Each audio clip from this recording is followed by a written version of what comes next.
The Hermetic Arcanum. The secret work of the Hermetic philosophy, wherein the secrets of nature and art concerning the matter of the philosopher's stone and the manner of working are explained in an authentic and orderly manner. The work of an anonymous author. 1. The beginning of this divine science is the fear of the Lord, and its end is charity and love toward our neighbor. The all-satisfying golden crop is properly devoted to the rearing and endowing of temples and hospices. For whatsoever the Almighty freely bestoweth on us, we should properly offer again to Him, so also countries grievously oppressed may be set free. Prisoners unduly held captive may be released, and souls, almost starved, may be relieved. 2. The light of this knowledge is the gift of God, which by His will He bestoweth upon whom He pleaseth. Let none therefore set himself to the study hereof, until having cleared and purified his heart, he devote himself wholly unto God, and be emptied of all affection and desire unto the impure things of this world. 3. The science of producing nature's grand secret is a perfect knowledge of universal nature and of art concerning the realm of metals.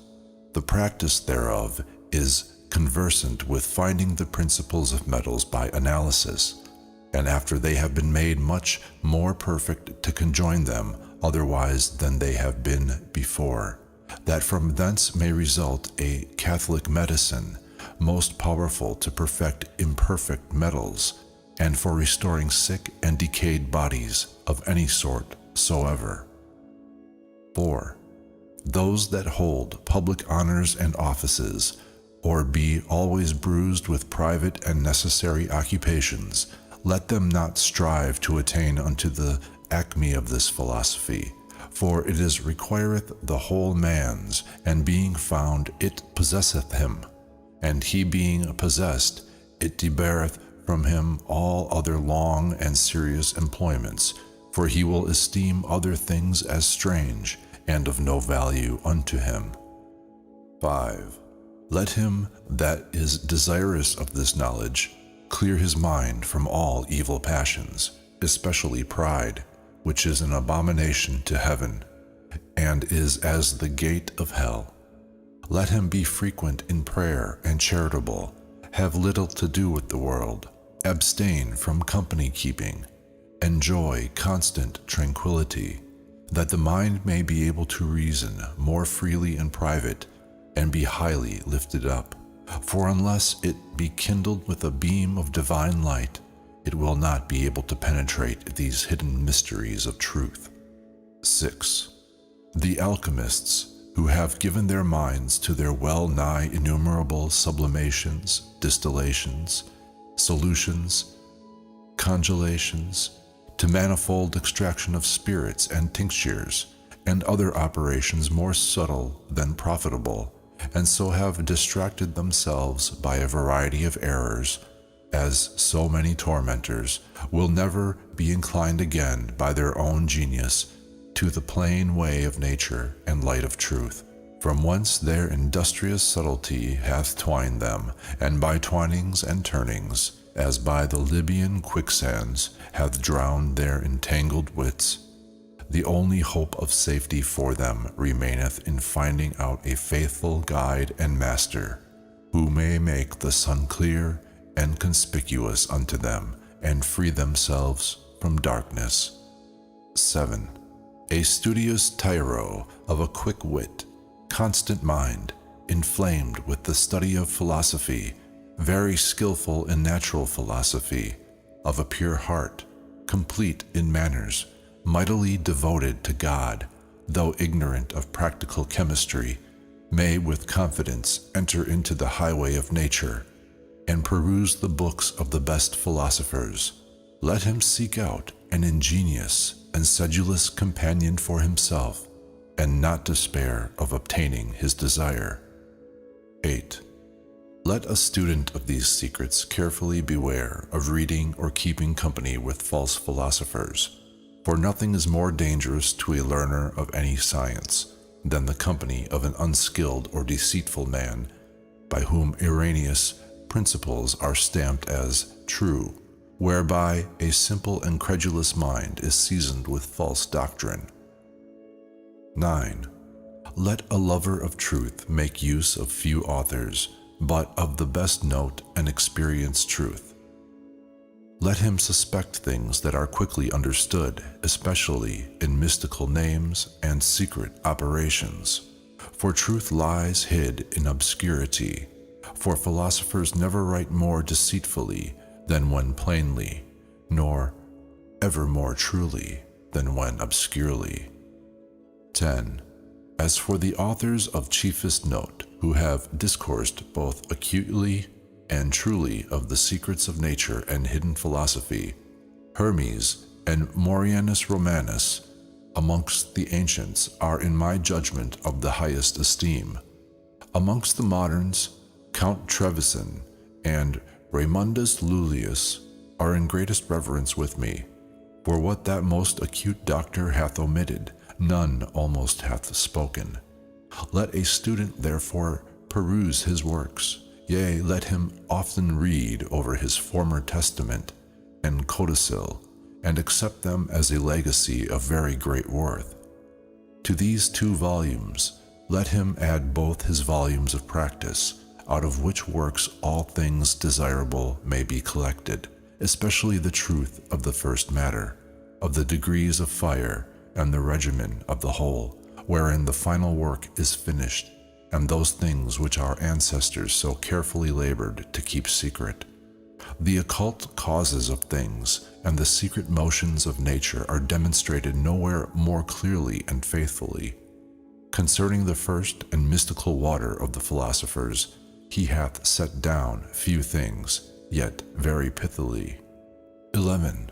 As for that clear water sought for by many, found by so few, yet obvious and profitable unto all, which is the basis of the philosopher's work, a noble Pole, not more famous for his learning than subtlety of wit, who wrote anonymously, but whose name notwithstanding a double anagram hath betrayed, hath in his Novum Lumen Chemicum, Parabola and Enigma, as also in his tract on sulfur, spoken largely and freely enough, yea, he hath expressed all things concerning it so plainly, that nothing can be more satisfactory to him that desireth knowledge.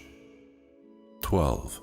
Philosophers do usually express themselves more pithily in types and enigmatical figures, as by a mute kind of speech, than by words.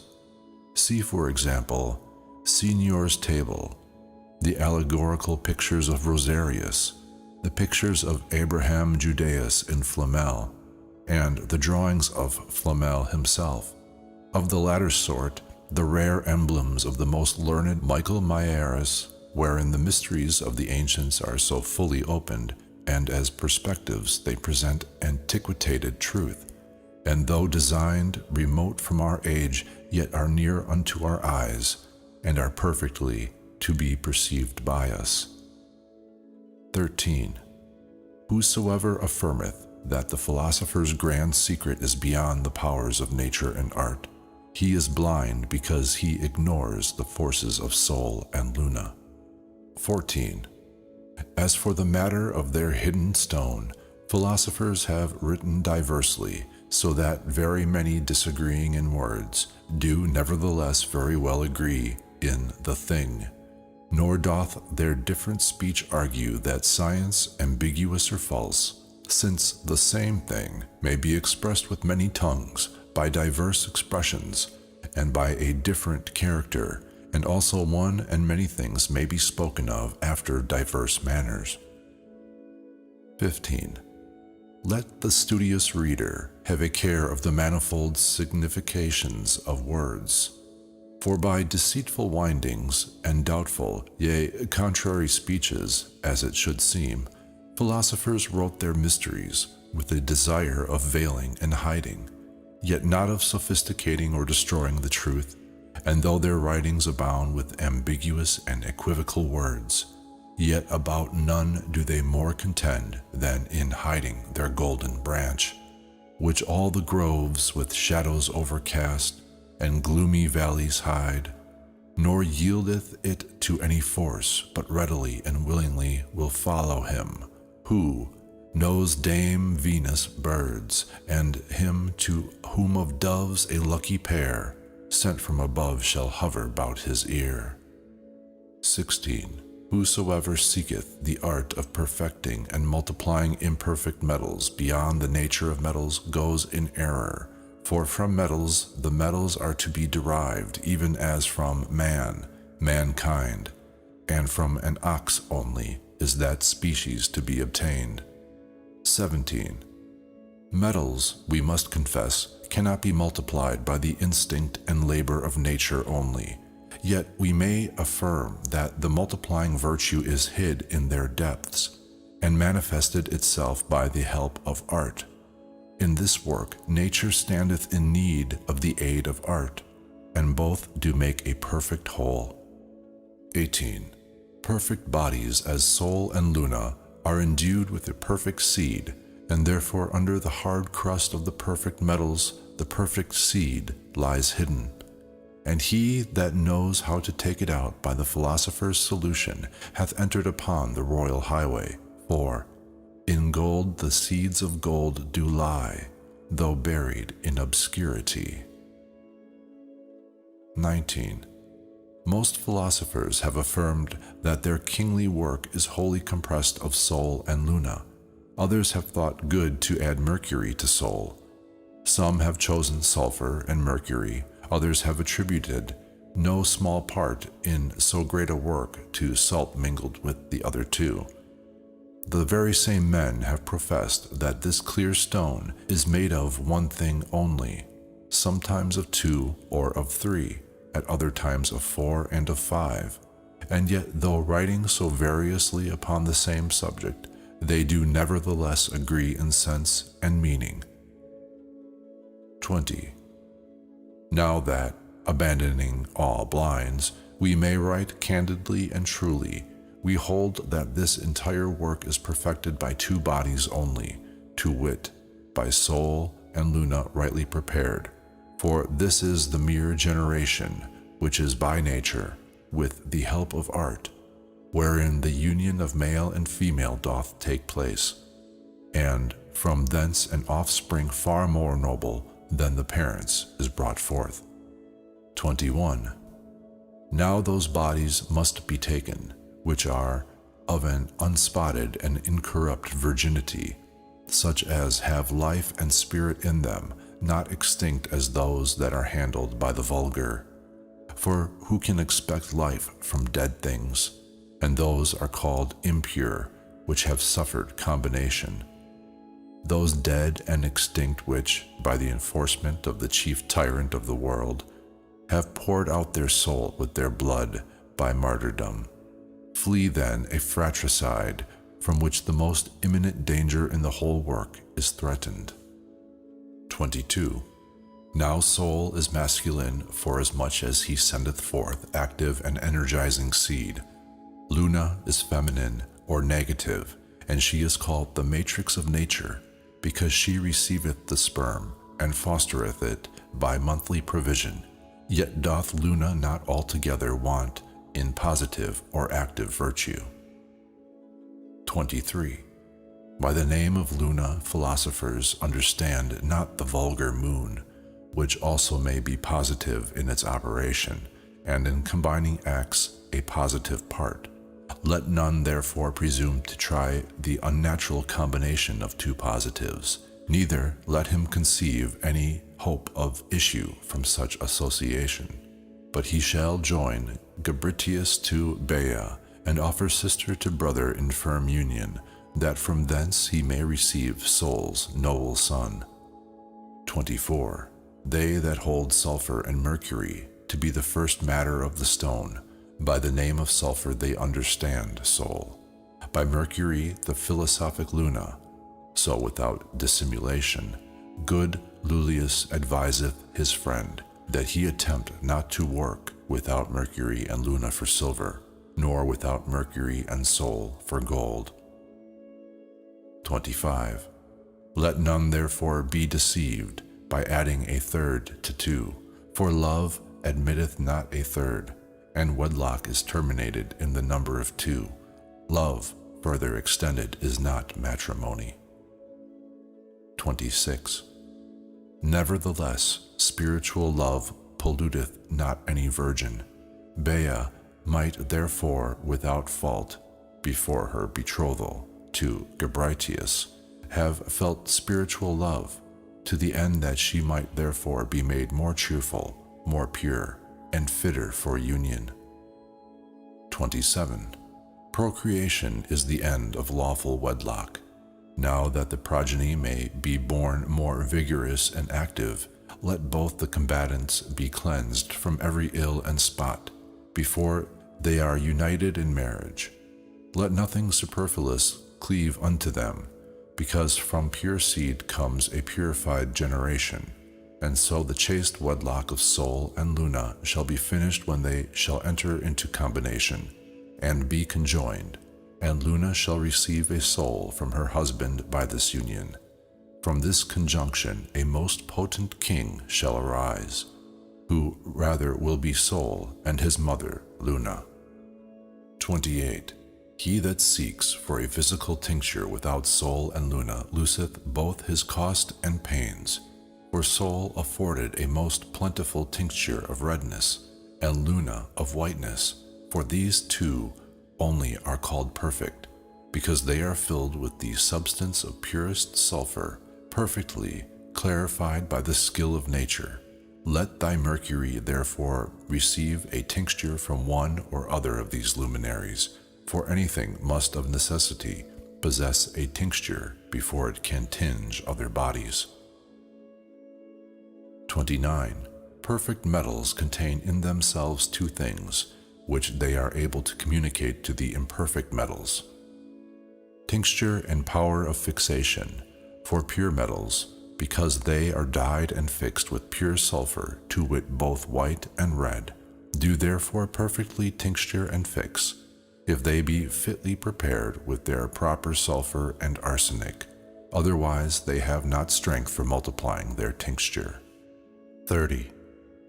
Mercury is alone among the imperfect metals, fit to receive the tincture of Sol and Luna in the work of the philosopher's stone, and being itself full of tincture, can tinge other metals in abundance, yet ought it, before that, to be full of invisible sulfur, that it may be the more colored with the visible tincture of perfect bodies, and so repay with sufficient usury.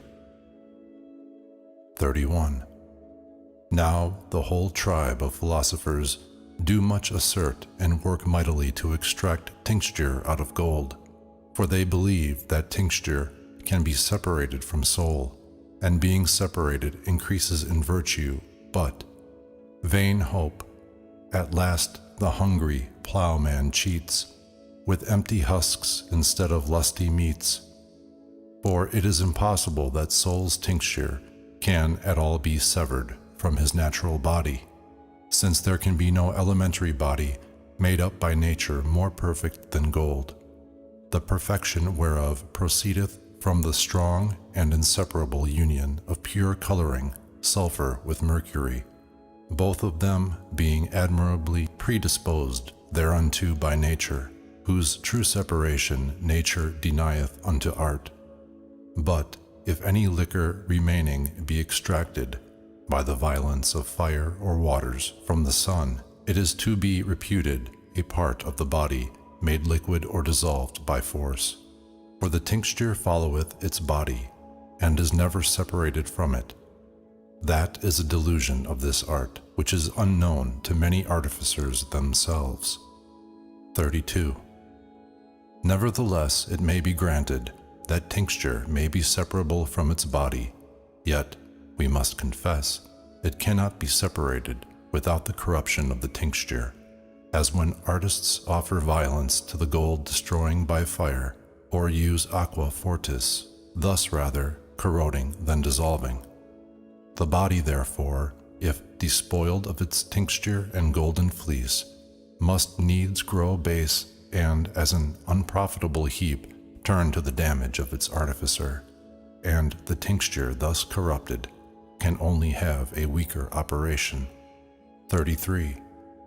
Let alchemists in the next place cast their tincture into mercury, or into any other imperfect body, and as strongly conjoin both of them as their art will permit, yet shall they fail of their hopes in two ways.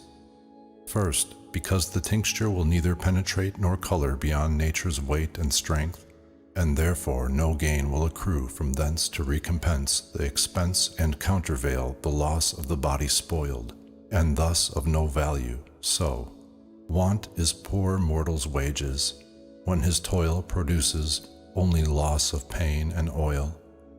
Lastly, that debased tincture applied to another body will not give that perfect fixation and permanency required to endure a strong trial and resist searching Saturn. 34.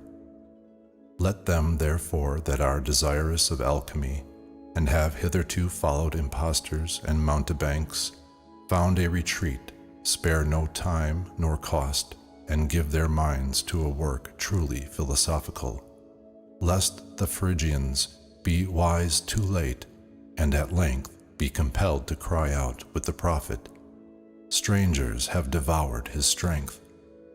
35. In the philosopher's work, more time and toil than cost is expended, for he that hath convenient matter need be at little expense. Besides, those that hunt after great store of money and place their chief end in wealth, they trust more to their riches than their own art. Let, therefore, the too credulous tyro beware of pilfering pickpockets, for while they promise golden mountains, they lay in wait for gold. They demand bright gold, because they walk in evil and darkness. 36. As those that sail between Scylla and Charybdis are in danger from both sides, unto no less hazard art they subject, who pursuing the prize of the golden fleece are carried between the uncertain rocks of the sulfur and mercury of the philosophers.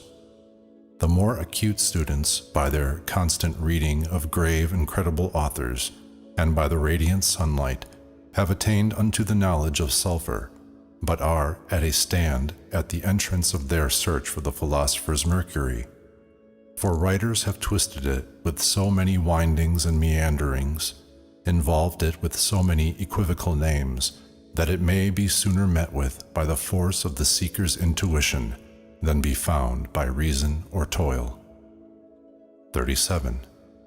That philosophers might the deeper hide their mercury in darkness, they have made it manifold, and placed their mercury, yet diversely, in every part and in the forefront of their work.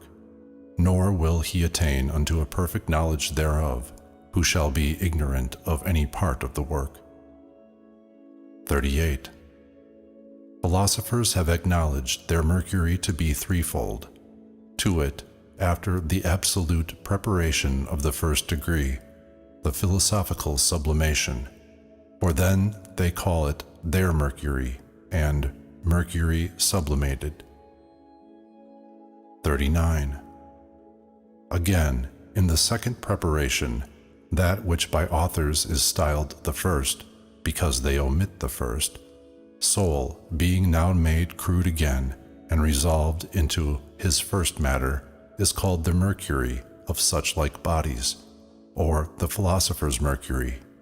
Then the matter is called rebus, chaos, or the whole world, wherein are all things necessary to the work, because that only is sufficient to the perfect stone.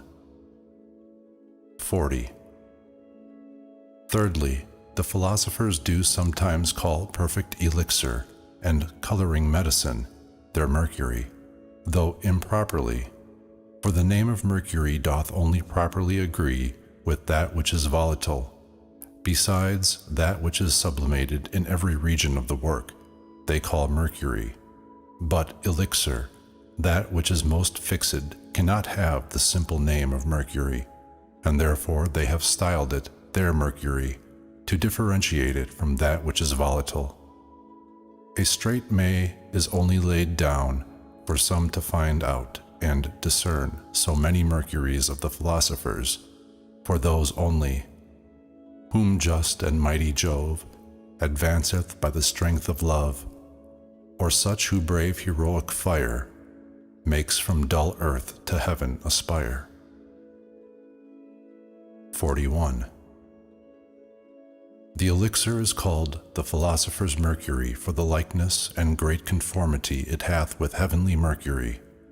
For to this, being devoid of elementary qualities, heaven is believed to be most propitious, and that changeable Proteus puts on and increaseth the genius and nature of other planets, by reason of opposition, conjunction, and aspect.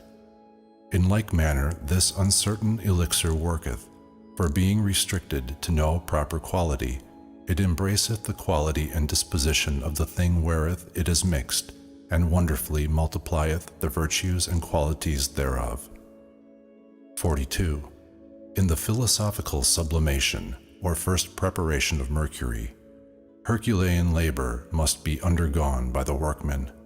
For Jason had in vain attempted his expedition to Colchos without Alcides. One from on high a golden fleece displays, which shows the entrance. Another says, "How hard a task you'll find, for the entrance is warded by horned beasts, which drive away those that approach rashly thereunto, to their great hurt. Only the ensigns of Diana and the doves of Venus are able to assuage their fierceness, if the fates favor the attempt." 43. The natural quality of philosophical earth and the tillage thereof seems to be touched upon by the poet in this verse. Let sturdy oxen, when the year begins, plow up the fertile soil, or Zephyrus then destroys the sodden clods. 44. He that calleth the philosophers Luna, or their mercury, the common mercury, doth wittingly deceive, or is deceived himself. So the writings of Geber teach us that the philosopher's mercury is argent vive, yet not of the common sort, but extracted out of it by the philosopher's skill. 45. The philosopher's mercury is not argent vive in its proper nature, nor in its whole substance, but is only the middle and pure substance thereof, which thence hath taken its origin, and has been made by it. This opinion of the grand philosophers is founded on experience. 46. The philosopher's mercury hath divers names. Sometimes it is called earth, sometimes water, when viewed from a diverse aspect, because it naturally ariseth from them both. The earth is subtle, white, and sulphurous, in which the elements are fixed, and the philosophical gold is sown. The water is the water of life, burning, permanent, most clear, called the water of gold and silver. But this mercury, because it hath in it sulphur of its own, which is multiplied by art, deserves to be called the sulphur of argent vive. Last of all, the most precious substance is Venus, the ancient hermaphrodite, glorious in its double sex. 47. The argent vive is partly natural, partly unnatural. Its intrinsic and occult part hath its root in nature, and this cannot be drawn forth unless it be by some precedent cleansing and industrious sublimation. Its intrinsic part is preternatural and accidental. Separate, therefore, the clean from the unclean, the substance from the accidents, and make that which is hid manifest by the course of nature. Otherwise, you make no further progress, for this is the foundation of the whole work and of nature. 48. That dry and most precious liquor doth constitute the radical moisture of metals, wherefore by some of the ancients it is called glass. For glass is extracted out of the radical moisture closely inherent in ashes, which offer resistance, except to the hottest flame, notwithstanding our inmost or central mercury discovers itself by the most gentle and kindly, though a little more tedious, fire of nature. 49. Some have sought for the latent philosophical earth by calcination, others by sublimation, many among glass, and some few between vitriol and salt, even as among their natural vessels. Others enjoin you to sublime it out of lime and glass. But we have learned of the prophet that, in the beginning, God created the heaven and the earth was without form and void, and darkness was upon the face of the deep, and the Spirit of God moved upon the waters. And God said, Let there be light, and there was light. And God saw the light, that it was good. And he divided the light from the darkness, etc. Joseph's blessing spoken of by the same prophet will be sufficient to a wise man. Blessed of the Lord be his land, for the apples of heaven, for the dew, and for the deep that liveth beneath, and for the apples of fruit both of sun and moon, for the top of the ancient mountains, for the apples of the everlasting hills, etc. Pray the Lord from the bottom of thy heart, my son, that he would bestow upon thee a portion of this blessed earth. 50. Argent 5 is so defiled by original sin that it floweth with a double infection. The first it hath contracted from the polluted earth, which hath mixed itself therewith in the generation of Argent 5, and by congelation hath cleaved thereunto. The second borders upon the dropsy, and is the corruption of intercudal water, proceeding from thick and impure water, mixed with the clear, which nature was not able to squeeze out and separate by constriction, but because it is extrinsic, it flies off with a gentle heat. The mercury's leprosy infesting the body is not of its root and substance, but accidental, and therefore separable from it. The earthly part is wiped off by a warm, wet bath and the laver of nature. The watery part is taken away by a dry bath, and with that gentle fire suitable to generation.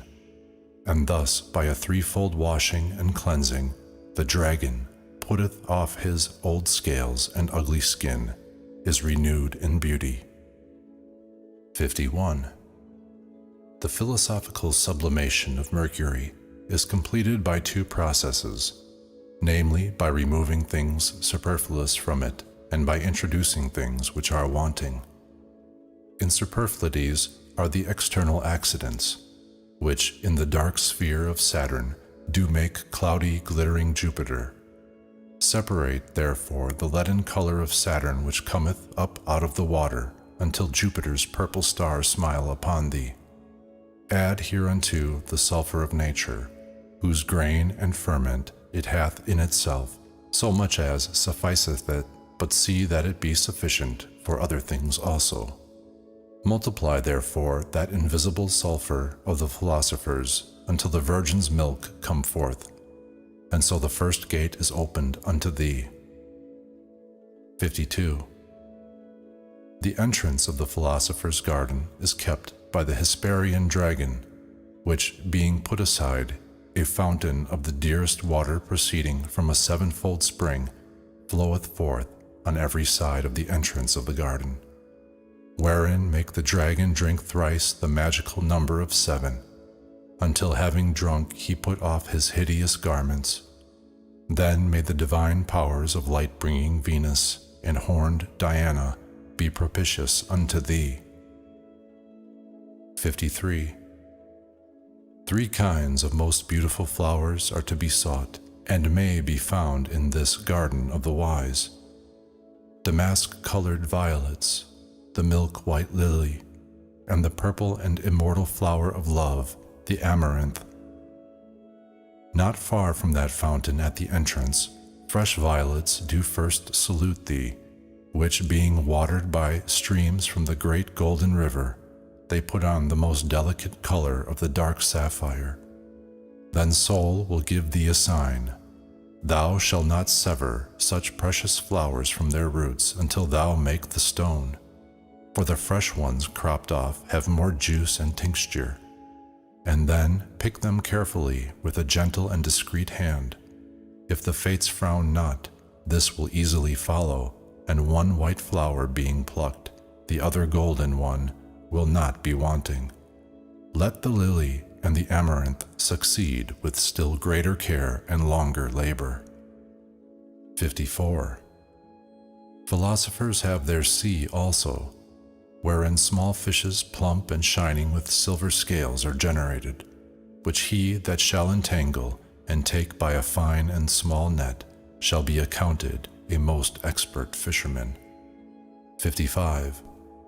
The philosopher's stone is found in the oldest mountains and flows from everlasting brooks. Those mountains are of silver, and the brooks are even of gold. From thence gold and silver and all the treasures of kings are produced. 56. Whosoever is minded to obtain the philosopher's stone, let him resolve to take a long peregrination, for it is necessary that he go to see both the Indies, that from thence he may bring the most precious gems and the purest gold. 57. Philosophers extract their stone out of 7 stones, the 2 chief whereof are of a diverse nature and efficacy. The one infuseth invisible sulfur, the other spiritual mercury. That one induceth heat and dryness, and this one cold and moisture.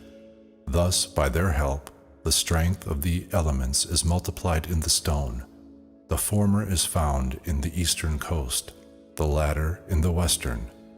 Both of them have the power of coloring and multiplying, and unless the stone shall take its first tincture from them, it will neither color nor multiply.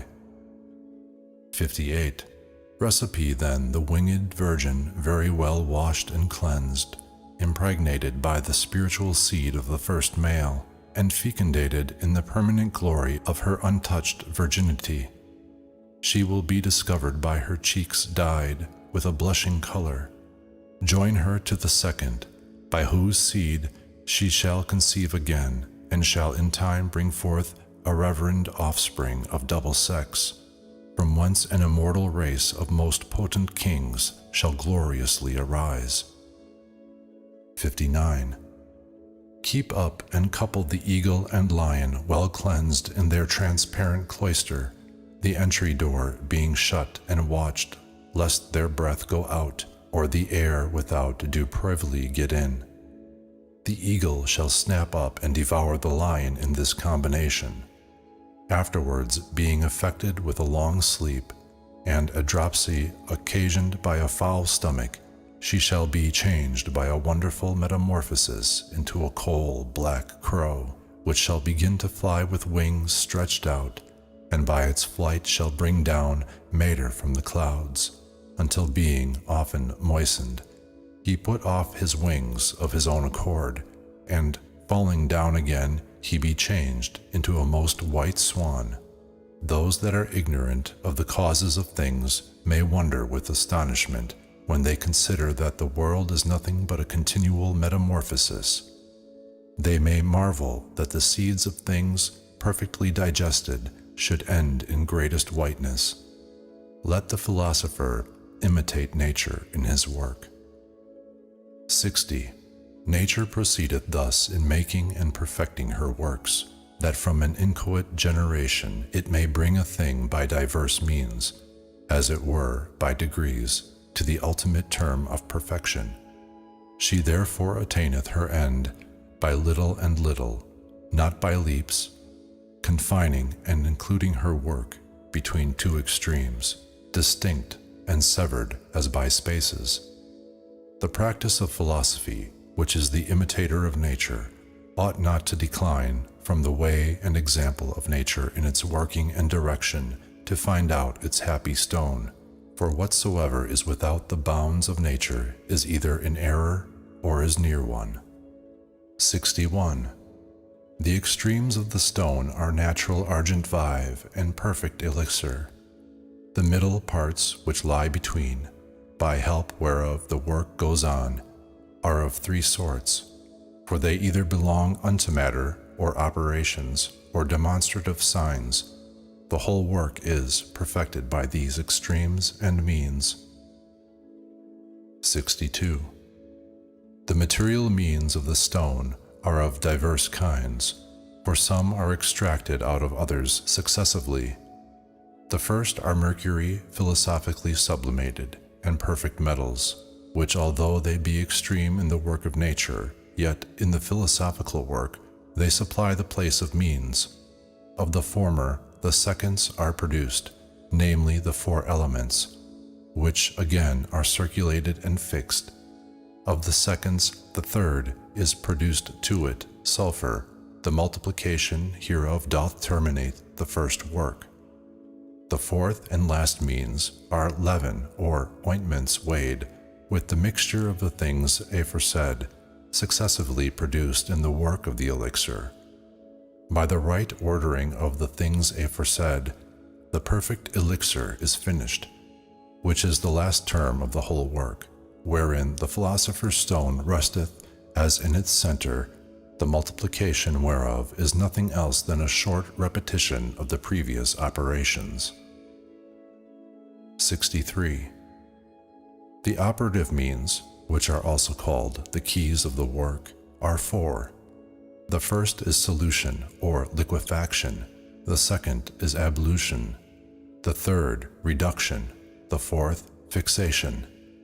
By liquefaction, bodies return into their first form, things concocted are made raw again, and the combination between the position and negative is effected, from whence the crow is generated. Lastly, the stone is divided into 4 confused elements, which happeneth by the retrogradation of the luminaries. The ablution teacheth how to make the crow white, and to create the Jupiter of Saturn, which is done by the conversion of the body into spirit.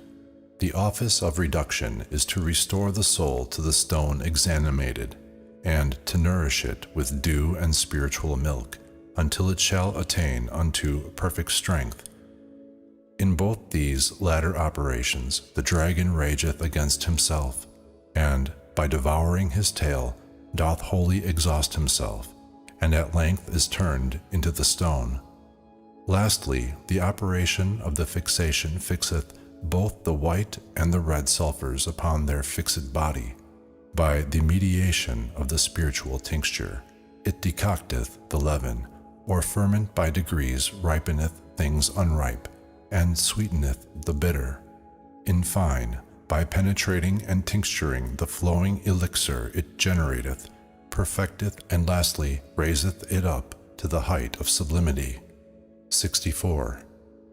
The means or demonstrative signs are colors, successively and orderly affecting the matter and its actions, and demonstrative passions, whereof there are 3 special ones, as critical, to be noted. To these some add a 4th. The first is black, which is called the crow's head, because of its extreme blackness, whose crepusculin showeth the beginning of the action of the fire of nature and solution, and the blackest midnight showeth the perfection of liquefaction and confusion of the elements. Then the grain putrefies and is corrupted, that it may be the more apt for generation. The white color succeedeth the black, wherein is given the perfection of the first degree, and of the white sulfur. This is called the blessed stone. This earth is white and foliated, wherein philosophers do sow their gold. The third is orange color, which is produced in the passage of the white to the red, as the middle and being mixed of both is as the dawn with his saffron hair, a forerunner of the sun. The fourth color is ruddy and sanguine, which is extracted from the white fire only. Now, because whiteness is easily altered by another color before day, it quickly faileth of its candor. But the deep redness of the sun perfecteth the work of sulphur, which is called the sperm of the male, the fire of the stone, the king's crown, and the sun of soul, wherein the first labor of the workman resteth. 65. Besides these decoratory signs which firmly inhere in the matter and show its essential mutations, almost infinite colors appear and show themselves in vapors, as the rainbow in the clouds, which quickly pass away and are expelled by those that succeed, more affecting the air than the earth. The operator must have a gentle care of them, because they are not permanent, and proceed not from the intrinsic disposition of the matter, but from the fire, painting and fashioning everything after its pleasure, or casually by heat and slight moisture. 66. Of the strange colors, some appearing out of time, give an ill omen to the work, such as the blackness renewed. For the crow's young ones, having once left their nest, are never to be suffered to return. Too hasty redness, for this once, and in the end only, gives a certain hope of the harvest. If therefore the matter become red too soon, it is an argument of the greatest aridity, not without great danger, which can only be averted by heaven alone, forthwith bestowing a shower upon it. 67. The stone is exalted by successive digestions, as by degrees, and at length attaineth to perfection. Now 4 digestions agreeable to the 4 above said operations or governments do complete the whole work, the author whereof is the fire, which makes the difference between them. 68. The first digestion operateth the solution of the body, whereby comes the first conjunction of male and female, the commixation of both seeds, putrefactium, the resolution of the elements into homogeneous water, the eclipse of the sun and moon in the head of the dragon, and lastly it bringeth back the whole world into its ancient chaos and dark abyss. This first digestion is as in the stomach, of a melon color and weak, more fit for corruption than generation. 69.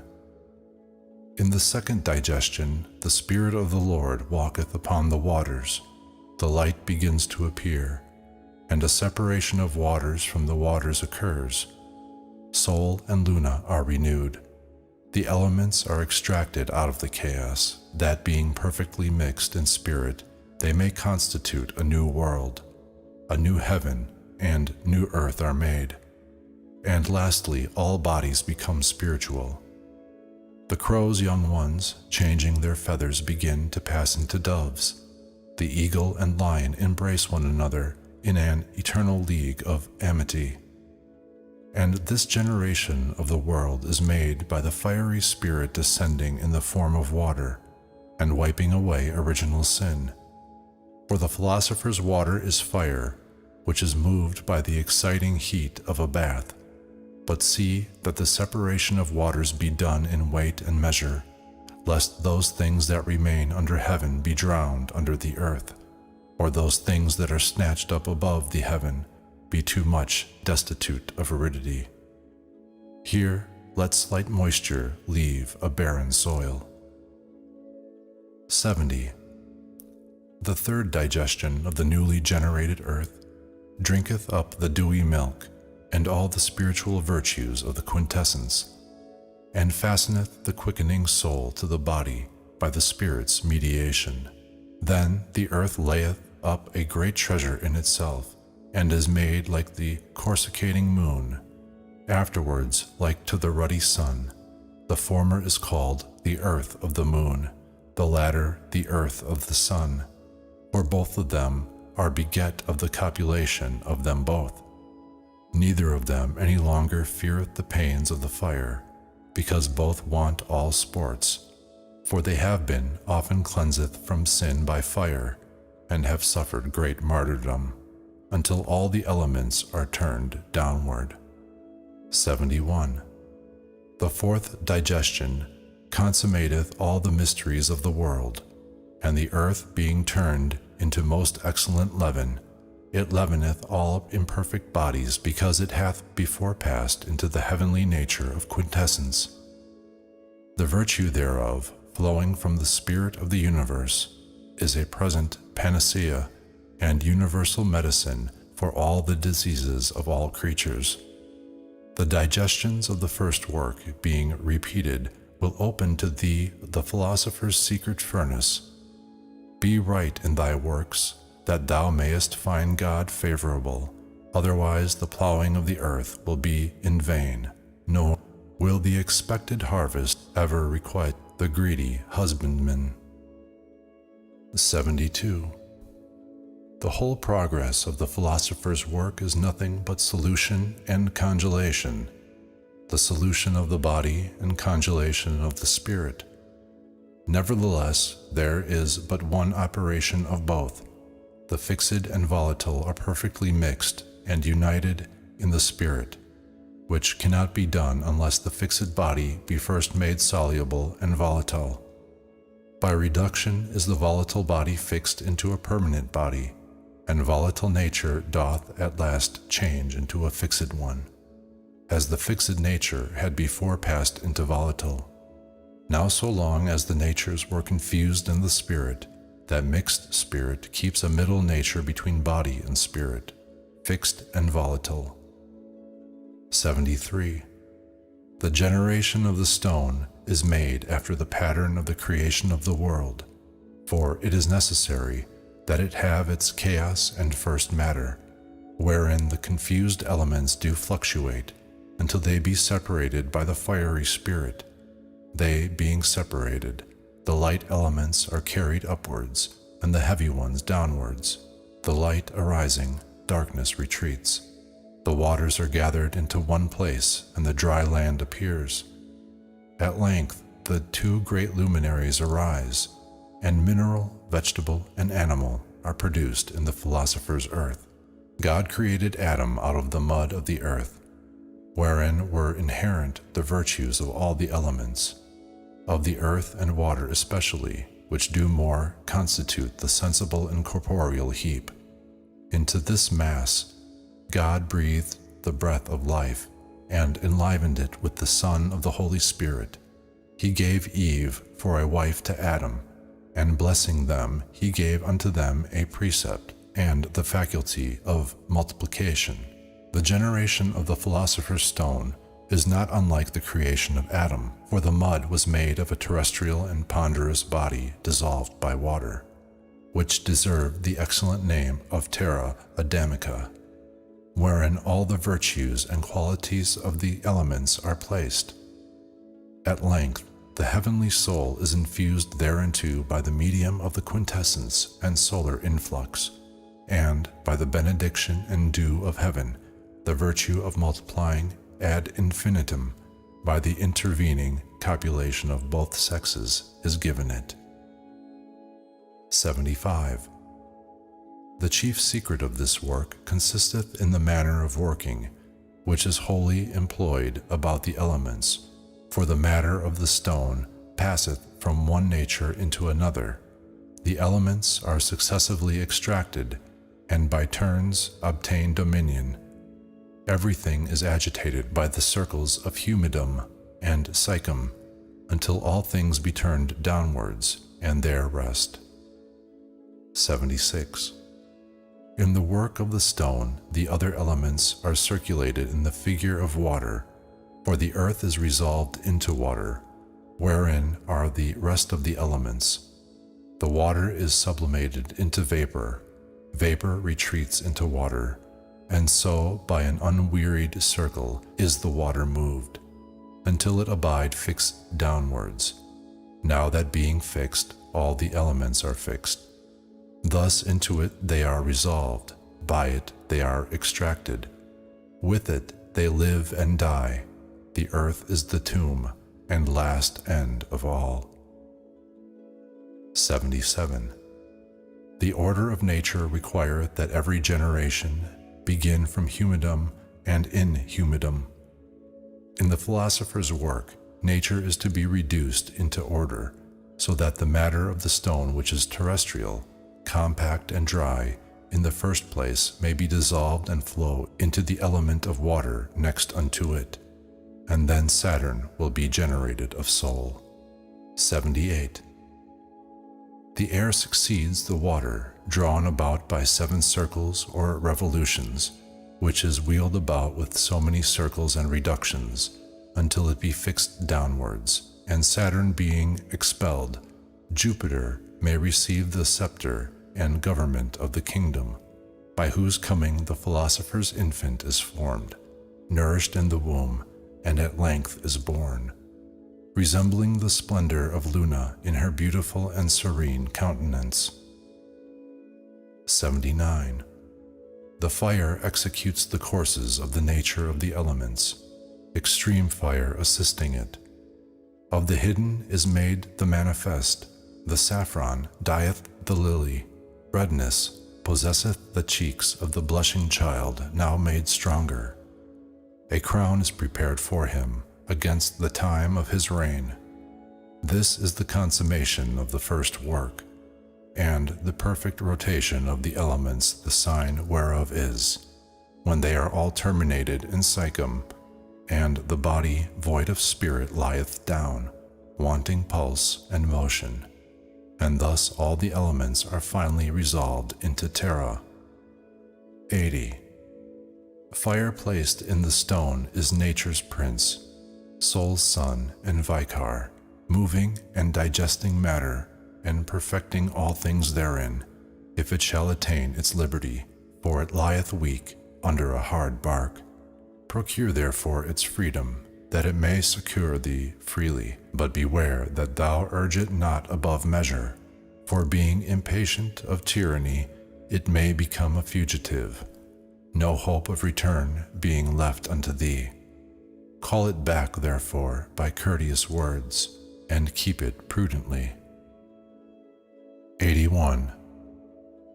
The first mover of nature is external fire, the moderator of internal fire, and of the whole work. Let the philosopher therefore very well understand the government thereof, and observe its degrees and points. For from thence the welfare or ruin of the work dependeth. Thus art helpeth nature, and the philosopher is the minister of both. 82. By these two instruments of art and nature, the stone lifteth itself up from earth to heaven with great ingenuity, and slideth from heaven to earth, because the earth is its nurse, and being carried in the womb of the wind, it receiveth the force of the superiors and inferiors. 83. The circulation of the elements is performed by a double whirl, by the greater or extended, and the less or contracted. The whirl extended fixeth all the elements of the earth, and its circle is not finished unless the work of sulfur be perfected. The revolution of the mirror whirl is terminated by the extraction and preparation of every element.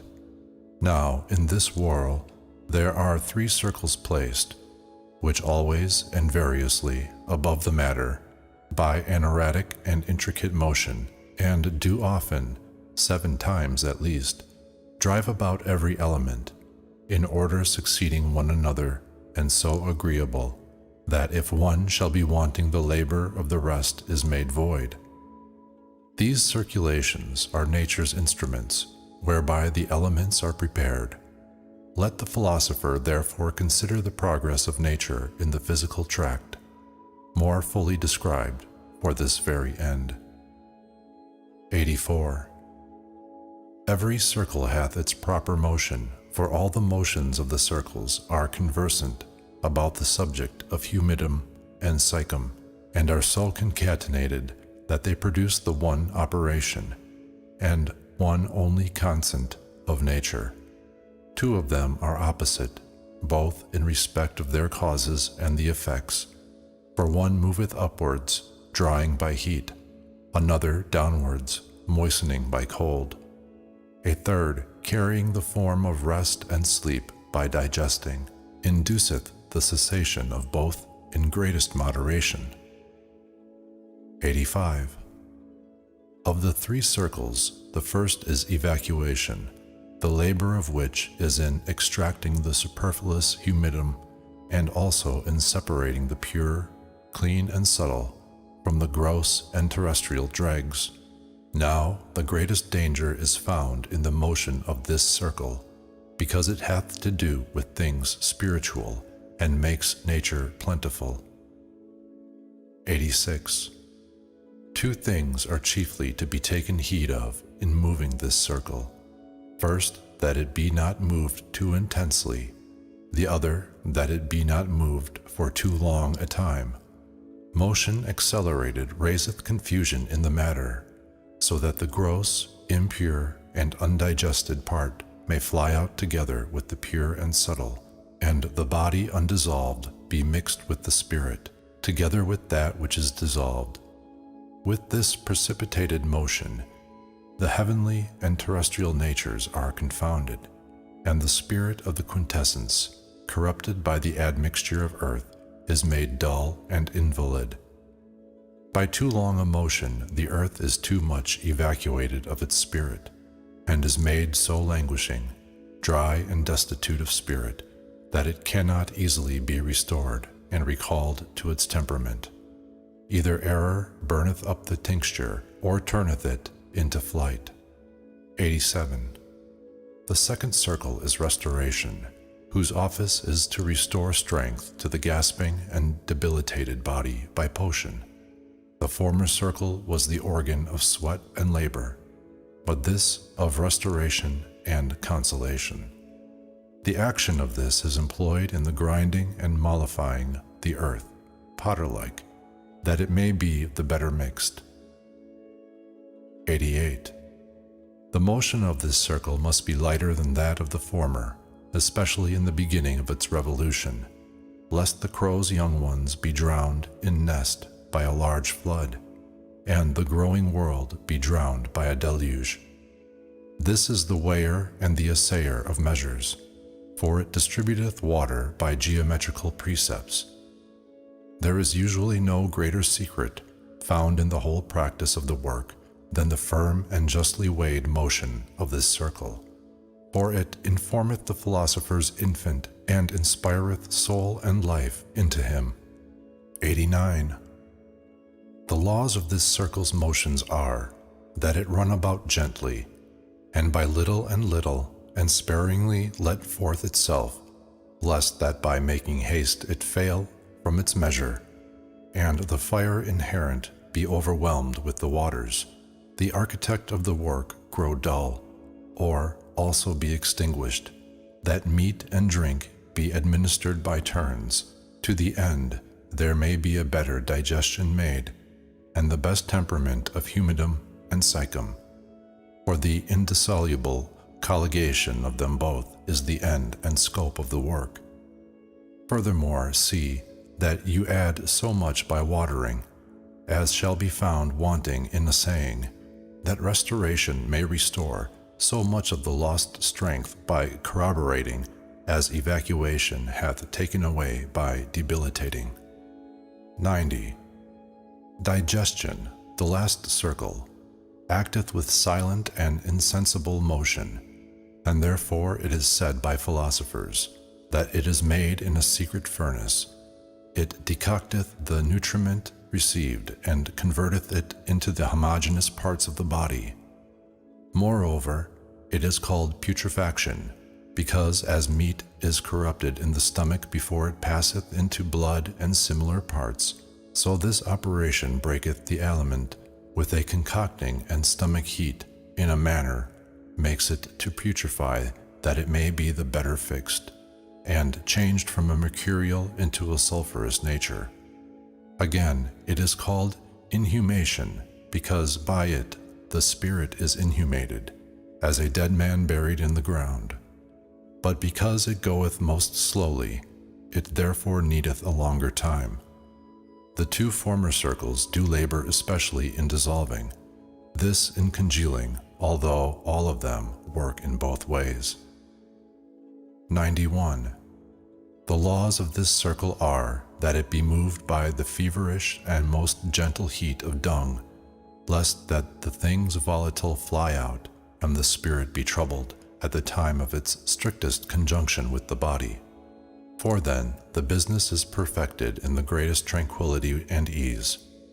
Therefore we must especially beware lest the earth be moved by any winds or showers.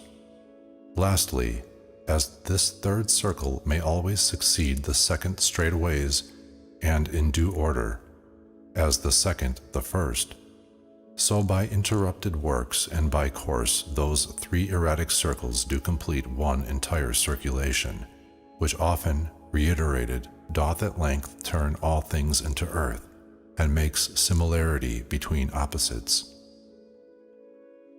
92. Nature useth fire, so also doth art, after its example, as an instrument and mallet in cutting out its works. In both operations, therefore, fire is master and perfecter, wherefore the knowledge of fire is most necessary for a philosopher, without which, as another Ixion, condemned to labor in vain, he shall turn about the whirl of nature to no purpose. 93. The name fire is equivocal amongst philosophers, for sometimes it is used by metonymy for heat, and so there be as many fires as heats.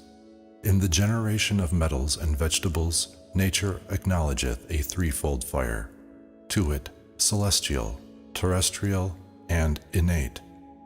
The first flows from soul, as its fountain into the bosom of the earth.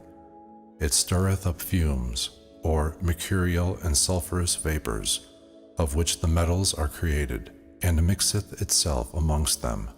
It stirreth up that torpid fire which is placed in the seeds of vegetables, and addeth fresh sparks unto it, as a spur to vegetation.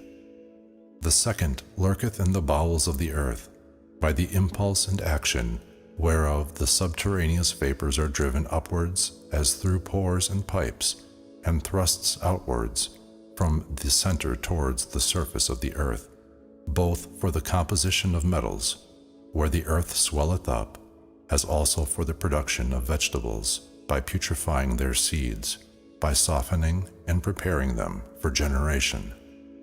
The third fire, innate, is also indeed solar.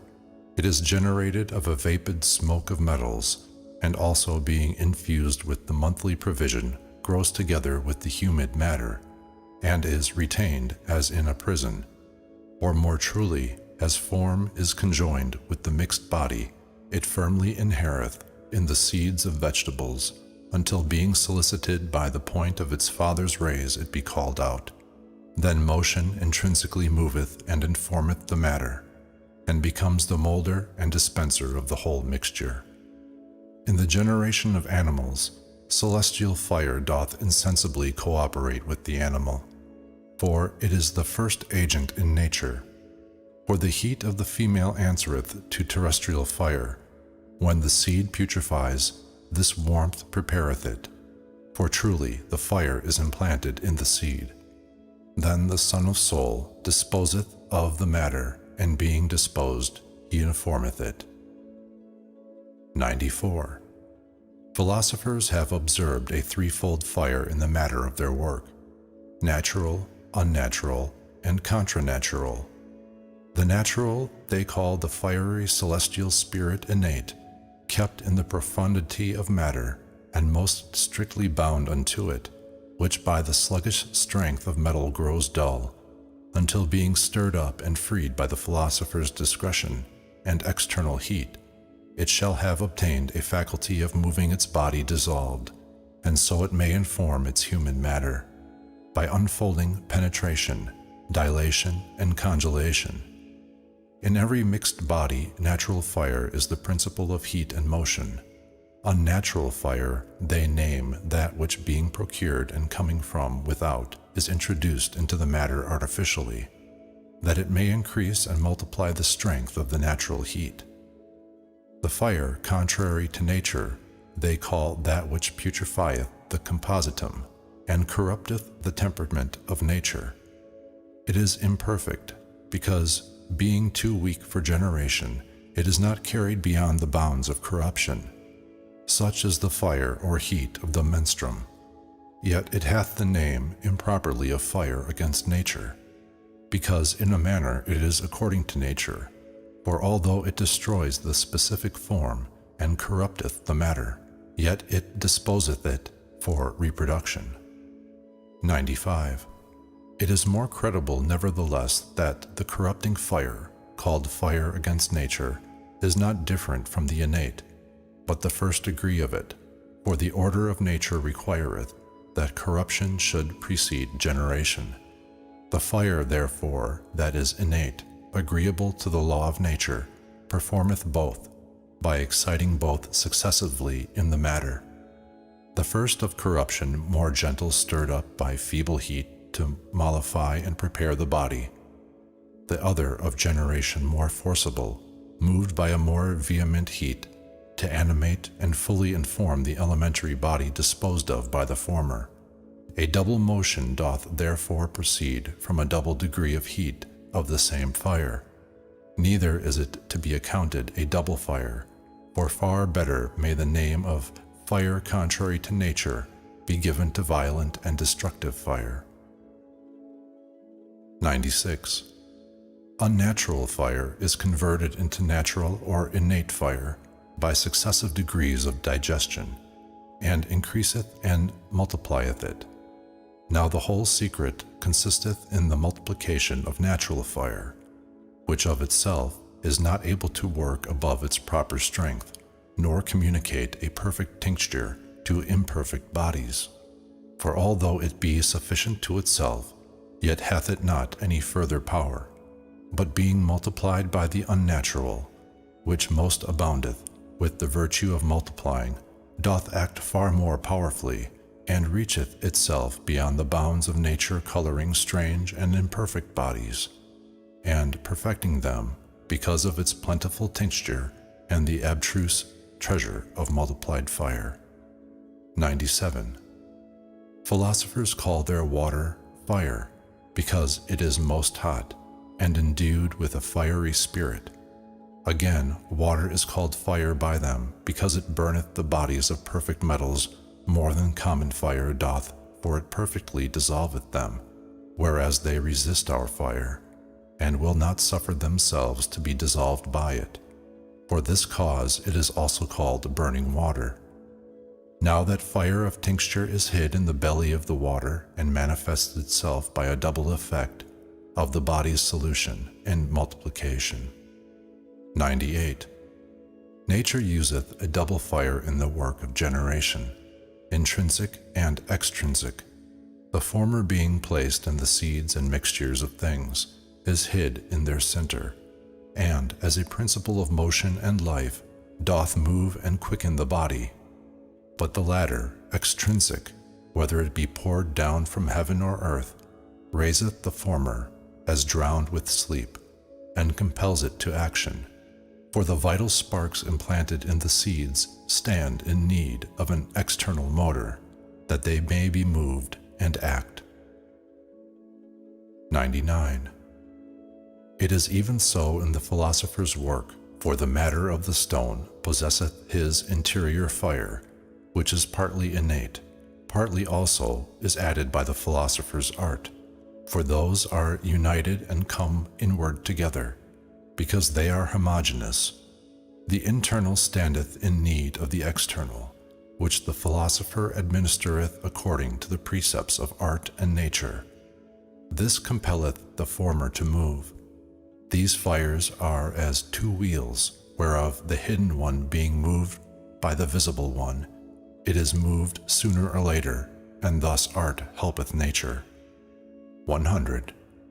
The internal fire is the middle agent between the motor and the matter, whence it is, that as it is moved by that, it moveth this. And if so be it shall be driven intensely or remissly, it will work after the same manner in the matter. The information of the whole work dependeth of the measure of external fire. 101. He that is ignorant of the degrees and points of external fire, let him not start upon the philosophical work, for he will never obtain light out of darkness unless the heats pass through their middle stages like the elements, whose extremes are not converted, but only by their means. 102.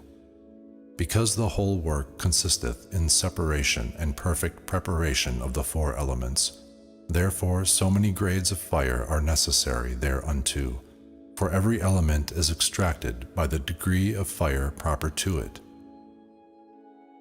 103.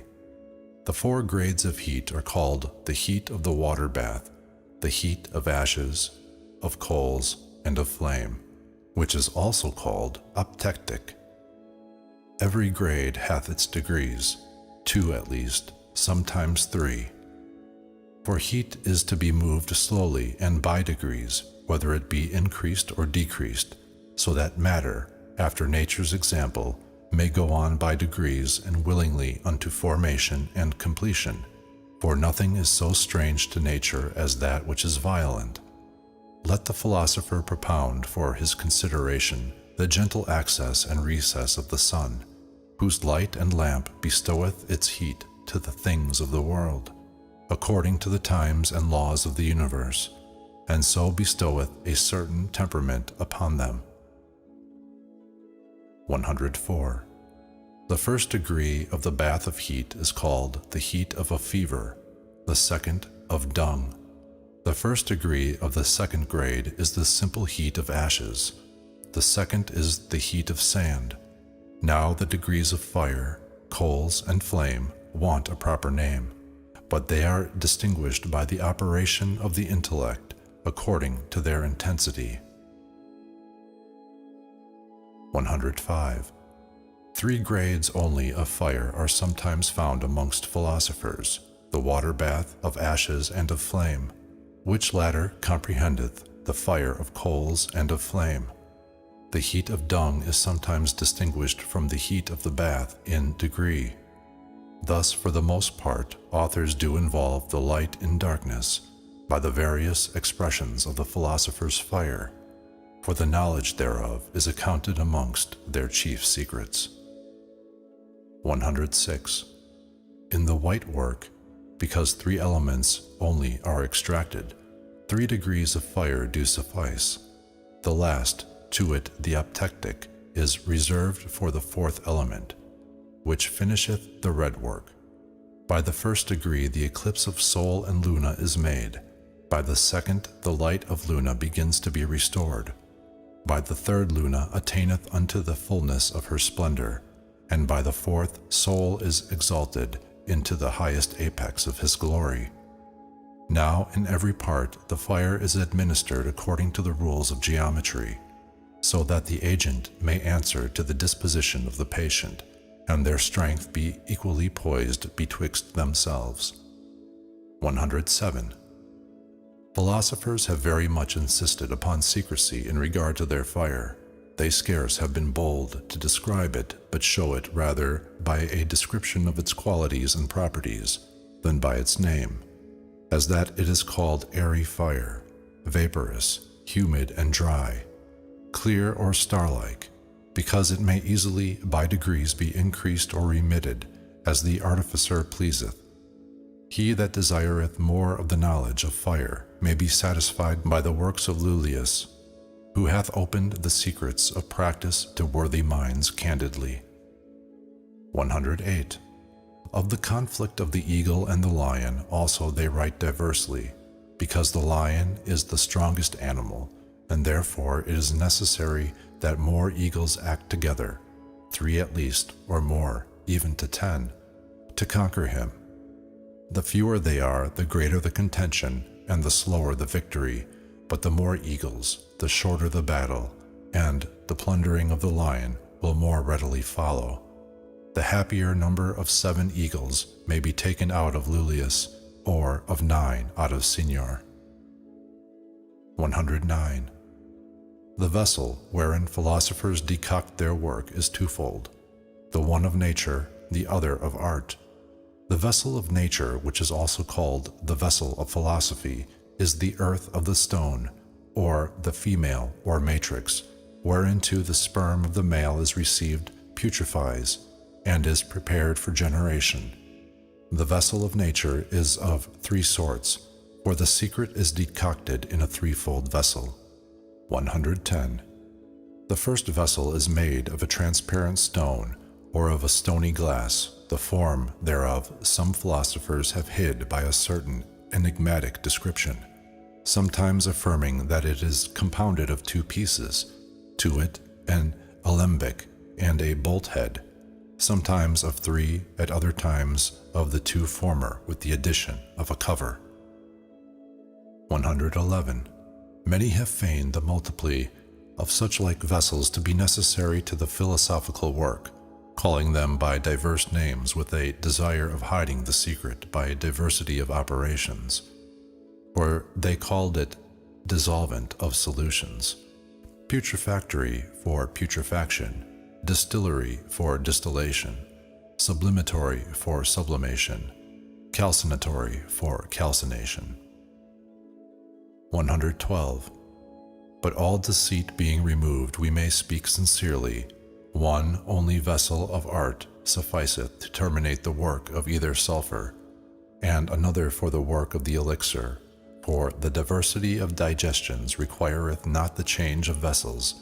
Yea, we must have a care lest the vessel be changed or opened before the first work be ended. 113. You shall choose a form of glass vessel round in the bottom, or cucurbit, or at least oval, the neck a hand's breadth long or more, large enough with a straight mouth, made like a pitcher or jug, continuous and unbroken, and equally thick in every part, that it may resist a long and sometimes an acute fire. The cucurbit is called a blind head, because its eye is blinded with the hermetic seal, lest anything from without should enter in, or the spirit steal out. 114. The second vessel of art may be of wood, of the trunk of an oak, cut into 2 hollow hemispheres, wherein the philosopher's egg may be cherished till it be hatched, of which see the fountain of Trevisan. 115. The third vessel practitioners have called their furnace, which keeps the other vessels with the matter and the whole work. This also philosophers have endeavored to hide amongst their secrets. 116. The furnace which is the keeper of secrets is called Athenor, from the immortal fire which it always preserveth. For although it afford unto the work continual fire, yet sometimes unequally, which reason requireth to be administered more or less according to the quantity of matter and the capacity of the furnace. 117. The matter of the furnace is made of brick, or of daubed earth, or of potter's clay, well beaten and prepared with horse dung, mixed with hair, so that it may cohere the firmer, and may not be cracked by long heating. Let the walls be 3 or 4 fingers thick, to the end that the furnace may be the better able to keep in the heat and withstand it. 118. Let the form of the furnace be round, the inward altitude of 2 feet or thereabouts, in the midst whereof an iron or brazen plate must be set, of a round figure, about the thickness of a penknife's back, in a manner possessing the interior latitude of the furnace, but a little narrower than it, lest it touch the walls. It must lean upon 3 or 4 props of iron fixed to the walls, and let it be full of holes, that the heat may be the more easily carried upwards by them, and between the sides of the furnace and the plate. Below the plate let there be a little door left, and another above in the walls of the furnace, that by the lower the fire may be put in, and by the higher the temperament of the heat may be sensibly perceived. At the opposite part whereof let there be a little window of the figure of a rhomboid fortified with glass, that the light over against it may show the colors to the eye. Upon the middle of the aforesaid plate, let the tripod of secrets be placed with a double vessel. Lastly, let the furnace be very well covered with a shell or covering agreeable unto it, and take care that the little doors be always closely shut, lest the heat escape. 119. Thus thou hast all things necessary to the first work, the end whereof is the generation of two sorts of sulfur. The composition and perfection of both may be thus finished. The practice of the sulfur. Take a red dragon, courageous, warlike, to whom no natural strength is wanting, and afterwards 7 or 9 noble eagles or virgins, whose eyes will not wax dull by the rays of the sun. Cast the birds with the beast into a clear prison, and strongly shut them up. Under this let a bath be placed, that they may be incensed to fight by the warmth. In a short time they will enter into a long and harsh contention, until at length, about the 45th day or the 50th, the eagles begin to prey upon and tear the beast into pieces, which dying will infect the whole prison with its black and direful poison, whereby the eagles being wounded, they will also be constrained to give up the ghost. From the putrefaction of the dead carcasses a crow will be generated, which by little and little will put forth its head, and the heat being somewhat increased, it will forthwith stretch forth its wings and begin to fly. But seeking chinks from the winds and clouds, it will long hover about. Take heed that it find not any chinks. At length, being made white by a gentle and long rain, and with the dew of heaven, it will be changed into a white swan. But the newborn crow is a sign of the departed dragon. In making the crow white, extract the elements and distill them according to the order prescribed, until they be fixed in their earth, and end in snow-like and most subtle dust, which being finished thou shalt enjoy thy first desire, the white work. 120. If thou intendest to proceed further to the red, add the element of fire, which is not needed for the white work. The vessel therefore being fixed, and the fire strengthened by little and little through its grades, force the matter until the occult begin to be made manifest, the sign whereof will be the orange color arising. Raise the fire to the 4th degree by its degrees, until by the help of Vulcan, purple roses be generated from the lily, and lastly the amaranth dyed with the dark redness of blood. But thou mayest not cease to bring out fire by fire, until thou shalt behold the matter terminated in most red ashes, imperceptible to the touch. This red stone may rear up thy mind to greater things, by the blessing and assistance of the Holy Trinity. 121.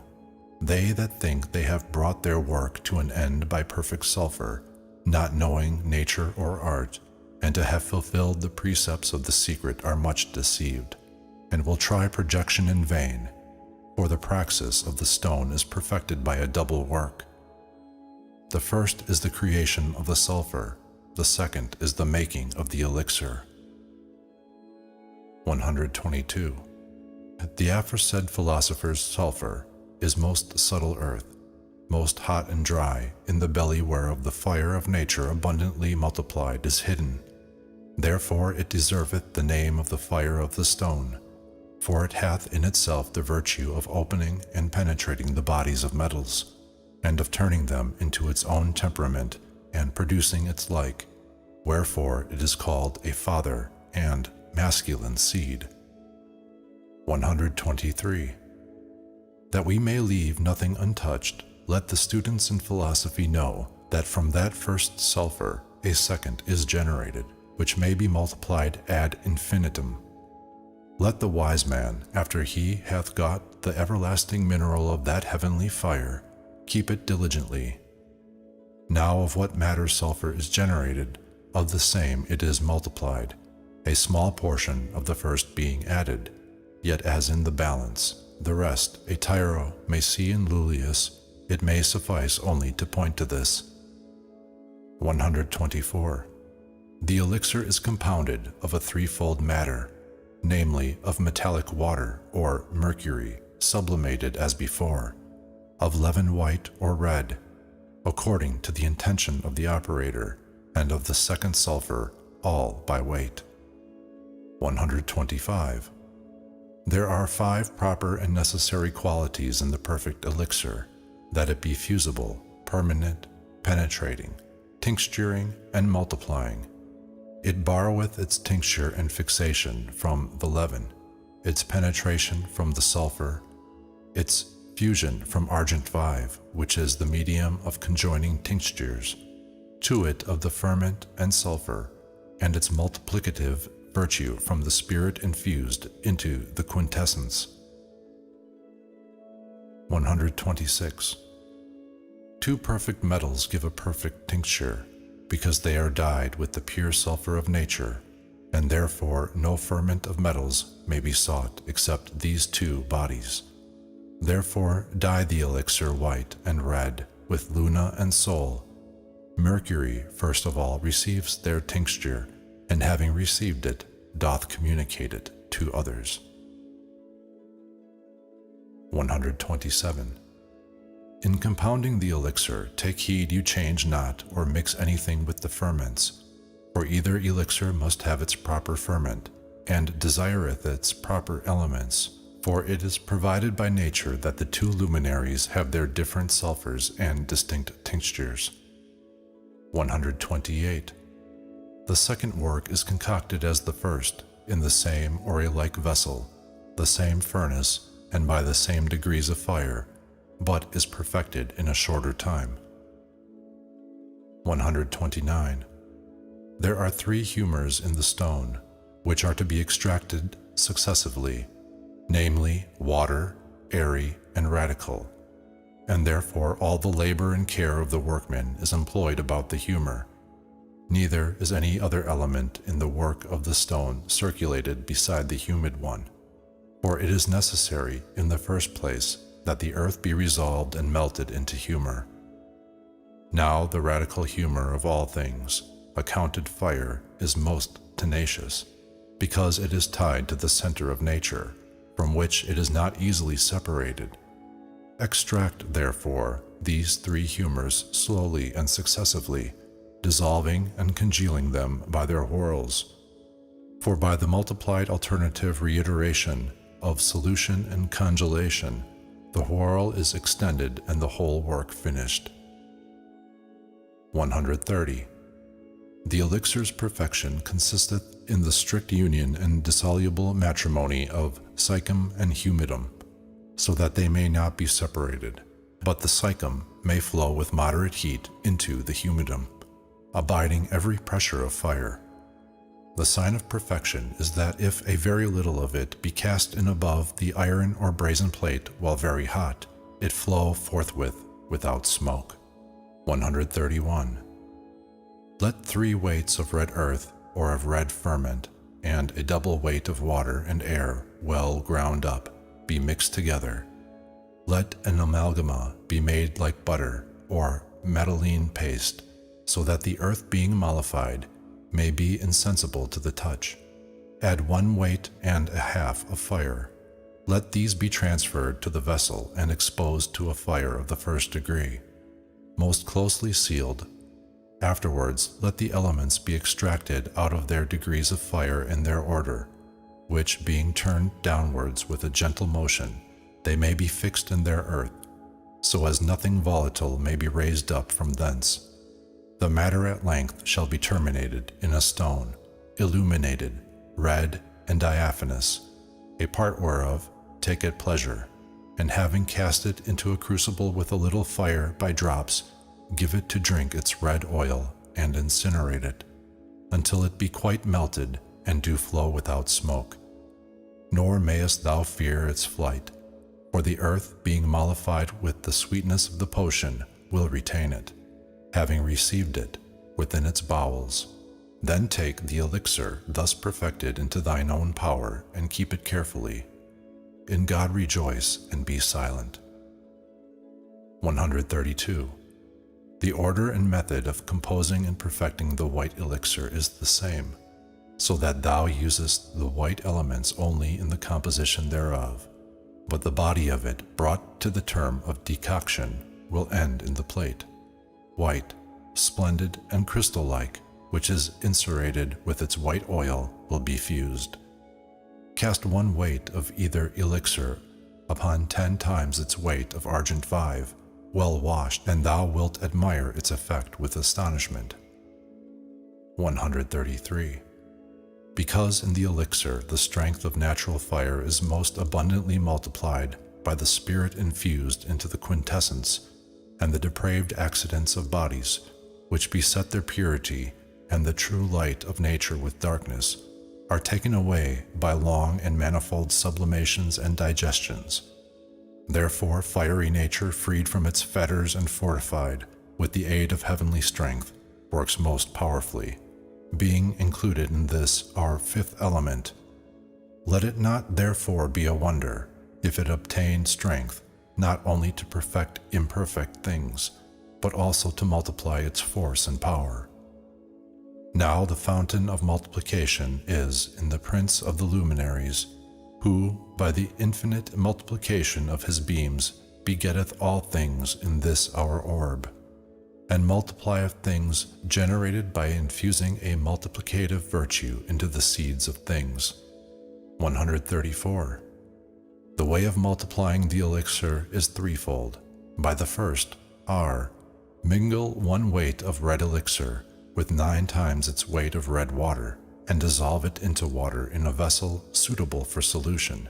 The matter being well dissolved and united, coagulate it by decoction with a gentle fire, until it be made strong into a ruby or red lamel, which afterwards incerate with its red oil, after the manner prescribed, until it melt and flow. So shalt thou have a medicine 10 times more powerful than the first.